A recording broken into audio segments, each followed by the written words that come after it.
ഒരു സ്വിഫ്റ്റിന്റെ major service ആട്ടോ. Time chain kit കണ്ടോ, ചെയിൻ മാറുന്ന സമയത്ത് എല്ലാം ചേഞ്ച് ചെയ്യാം. ടൈമിംഗ് ചെയിൻ, ചെറിയ സ്പോക്കറ്റ്, ക്യാമിന്റെ വലിയ സ്പോക്കറ്റ്, അതുപോലെ ടെൻസർ, റെയില്, അങ്ങനെയുള്ള എല്ലാ സാധനവും ചേഞ്ച് ചെയ്യാട്ടാ.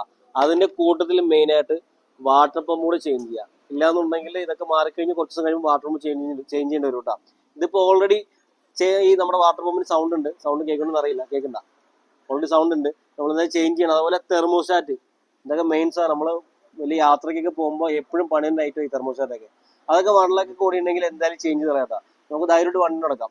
അതുപോലെ ഇപ്പൊ നമ്മള് മേസർ ചെയ്യണത് ടൈം ചെക്കിറ്റ് മാറേണ്ടത്. അതുപോലെ തന്നെ മറ്റേ കാർബൺ ക്ലീനിങ്, നമ്മുടെ ഇൻലെറ്റ് മാനിഫോൾഡ്, കാറ്റൽ കൺവെർട്ടർ, അങ്ങനെ എല്ലാ ഏരിയാസും അയച്ച് ഈജി ഇറക്കയച്ച് ക്ലീൻ ചെയ്ത് കുട്ടപ്പനാക്കിയാണ്. ഇപ്പൊ ടൈം ചെയിൻ കഴിച്ചു കണ്ടോ. ചെയിൻ ഇപ്പോ കയറ്റി പുതിയത്, നമ്മൾ പഴയത് മാറ്റിട്ടുണ്ട്. ഇപ്പൊ കണ്ടോ ഓയിൽ പമ്പ്, ടൈമിംഗ് കവറിലാട്ടോ ഓയിൽ പമ്പ് വരുന്നത്. ഇത്രയും ഭാഗത്ത് ഓയിൽ പമ്പ് ആയിരിക്കണേ. അപ്പൊ ടൈമിംഗ് കവറിലെ ഓയിൽ പമ്പ് വരുന്നത്. അപ്പൊ നമ്മള് അതൊക്കെ നല്ല ക്ലീൻ ആക്കി കുട്ടപ്പനാക്കി ഡീസലൊക്കെ ഇട്ട് കൈ റെഡിയാക്കി വെച്ചിട്ടുണ്ട്.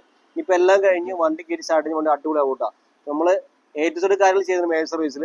അപ്പോൾ 1 lakh ഒക്കെ ആകുമ്പോൾ എല്ലാവരും മേജർ സർവീസ് ചെയ്യാൻ വേണ്ടി ശ്രദ്ധിക്കാൻ മറക്കരുത്. ഇപ്പൊ നമ്മൾ ഈ ടൈമിംഗ് ചെയിനൊക്കെ പൊട്ടിക്കഴിഞ്ഞ് കഴിഞ്ഞാൽ എഞ്ചിൻ ഫുൾ അസംബ്ലിയൊക്കെ പണിയേണ്ട അവസ്ഥ വരും. അത് ഭയങ്കര കോസ്റ്റ് ആട്ടോ. അപ്പോൾ 1 lakh മേജർ സർവീസ് ചെയ്യുന്ന കാര്യം മറക്കാതിരിക്കുക. അപ്പോൾ വണ്ടി നമുക്ക് നല്ല ഫ്രഷ് ആയിട്ട്, ഇതിപ്പോൾ ഇത്രയും വർക്ക് കഴിഞ്ഞ് നമുക്ക് വണ്ടി ഷോറൂമിൽ നിറയ്ക്ക് ആ ഒരു ഫ്രഷ് ഫീൽ കിട്ടണം. നല്ല ഫ്രഷ് എഞ്ചിൻ പോലെ ഇരിക്കും. വണ്ടിക്ക് വേറെ പ്രശ്നങ്ങളൊന്നും ഇല്ലെങ്കിൽ നല്ല അടിപൊളിയായിട്ടിരിക്കും. നല്ല പഴയ പെർഫോമൻസ് വേണമെങ്കിൽ തിരിച്ചിട്ട് കേട്ടോ.